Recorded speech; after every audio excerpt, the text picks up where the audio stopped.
হুজুরের মুখে একটা ঘটনা শুনেছিলাম, বলবো সবাইকে? শুনবেন আপনারা সবাই? আমার হুজুর বললেন যে একটা বড় আলেম বিয়ে করেছে, বিশাল বড় আলেম, এবং উনি একজন প্রফেসর, উনি 2 লাইনে শিক্ষিত। তো বিয়ে করেছে এমন একটা মেয়েকে, যে মেয়েটা দেখতে সুশিক্ষিত, সভ্য, মার্জিত, অনেক বড় ফ্যামিলির মেয়ে। কিছু কিছু মেয়ের উপরে এক, ভেতরে আর এক, আছে না নাই? অনেক মেয়ে আছে দেখবেন এত সুন্দর পর্দা করে, মুখ দেখা যায় না, হাত দেখা যায় না, চোখটাও দেখা যায় না, এরকম মেয়ে আছে না নাই? দেখলে মনে হবে যে ভাজা মাছটা উল্টাই খেতে পারে না, আছে না নাই? এই পর্দাশীল মেয়ে ও গার্লফ্রেন্ড বয়ফ্রেন্ডের রিলেশনশিপ করে, চিল্লায় কর ঠিক কিনা? এখন তো এটা ট্রেন্ড হয়ে গিয়েছে, কে বোরখাওয়ালি কে বোরখাওয়ালি নয়, এটা দিয়ে কখনো মানুষ এখন বাছাই করা যায় না, চিল্লায় কর ঠিক কিনা? এজন্য হুজুর সাহেব বিয়ে করছেন বাসর রাতে, তার বউ বলছে যে আমি একটা আপনাকে অনুরোধ করতে চাই। অনুরোধটা কি? বলছে আমি আপনার সাথে সংসার করতে পারি, একটা শর্ত আছে। একটা কি আছে?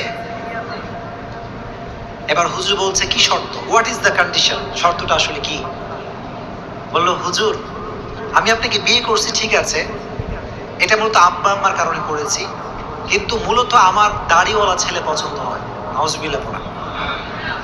তা আমার যে সুন্দর চেহারা, এটা কি আপনার পছন্দ হয়?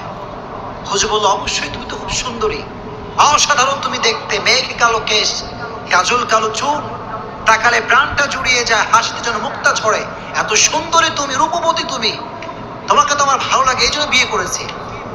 বলো যদি সত্যিই তাই হয়, তাহলে একটা আই হ্যাভ অন রিকোয়েস্ট, একটা অনুরোধ আছে। What is the request? অনুরোধটা কি? বলো হুজুর, আমার সঙ্গে সংসার করতে চাইলে দাড়িটা রাখা যাবে না। নাউজুবিল্লাহ পড়া। হুজুররা কি বোকানা চালাক? বোকানা চালাক? হুজুর দেখে বোকা মনে হয় নাকি আমাদের? আমাদের নিয়ে অনেকে জ্বলনি আছে না নাই? আমাদেরকে নিয়ে সব জ্বলনি। আমার অনেকে কয় যে হুজুর বেশি স্টাইল করে, আছে না নাই? হুজুর সেই হবে সবচেয়ে বেশি স্মার্ট, চিল্লায় কর ঠিক কিনা? আমার নবী কি খ্যাত ছিলেন? কথা করে খ্যাত ছিলেন নাকি আমার নবী? আমার নবী ছিলেন গোটা বিশ্বের সবচেয়ে স্মার্ট পুরুষ, চিল্লায় কর ঠিক কিনা? হুজুর বললেন ওকে, ওয়েট আ মিনিট, একটু সময় দাও, তুমি একটু এখান থেকে যাও।